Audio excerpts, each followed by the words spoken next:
Saya sering dapat pertanyaan seperti ini ya, Dok, kenapa apabila sakit kami harus ke klinik terlebih dulu atau puskesmas? Kenapa tidak langsung saja datang ke rumah sakit? Wajar pertanyaan seperti itu karena banyak yang belum tahu tentang sistem rujukan berjenjang.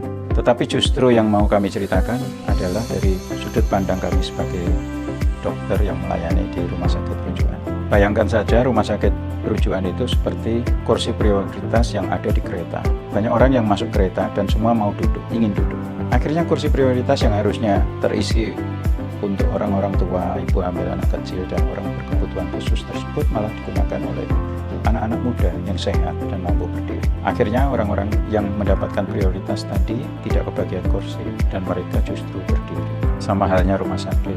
Rujukan tempatnya terbatas, dokternya terbatas. Nah, kalau semua orang sakit menginginkan masuk ke rumah sakit tanpa lewat rujukan, tentu Bapak Ibu yang memerlukan pertolongan darurat bisa-bisa tidak kebagian. Oleh karena itu, diperlukanlah sistem rujukan berjenjang ini.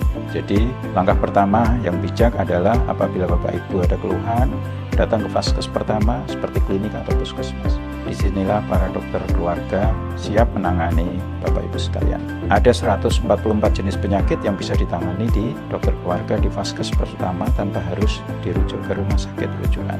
Rumah sakit itu ibarat level terakhir di permainan game. Tidak semua pemain bisa masuk langsung ke sana, tapi harus lewat naik level terlebih dulu.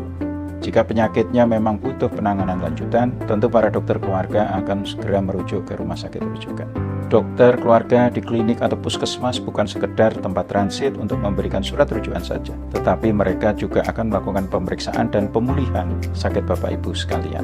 Kalau memang kondisi perlu penanganan subspesialistis atau spesialistis, tentu akan dilakukan ke rumah sakit rujukan. Tapi kalau bisa sembuh di level vaskes pertama, kenapa harus jauh-jauh yang dipilih?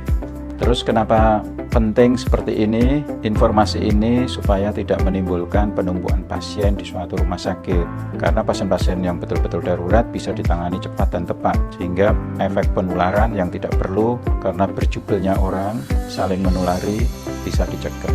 Sistem rujukan berjenjang bukan soal mempersulit atau dipersulit, tapi soal memastikan apakah rumah sakit ini benar-benar fokus menangani kasus yang dibutuhkan penanganan khusus atau darurat.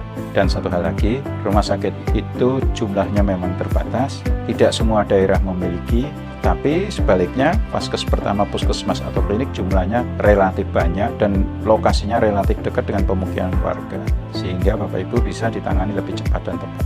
Jadi kalau Bapak Ibu sakit, percayakan dulu ke vaskes pertama atau klinik. Di sana dokter tidak akan menunda pengobatan, tapi justru memberikan langkah awal menuju kesembuhan dan memastikan bahwa pengobatan sesuai dengan kebutuhan yang diperlukan Bapak Ibu sekalian. Apabila Bapak Ibu memerlukan informasi atau masih merasa bingung terkait dengan prosedur berobat menggunakan BPJS Kesehatan, dapat menghubungi petugas BPJS yang bertugas di setiap rumah sakit.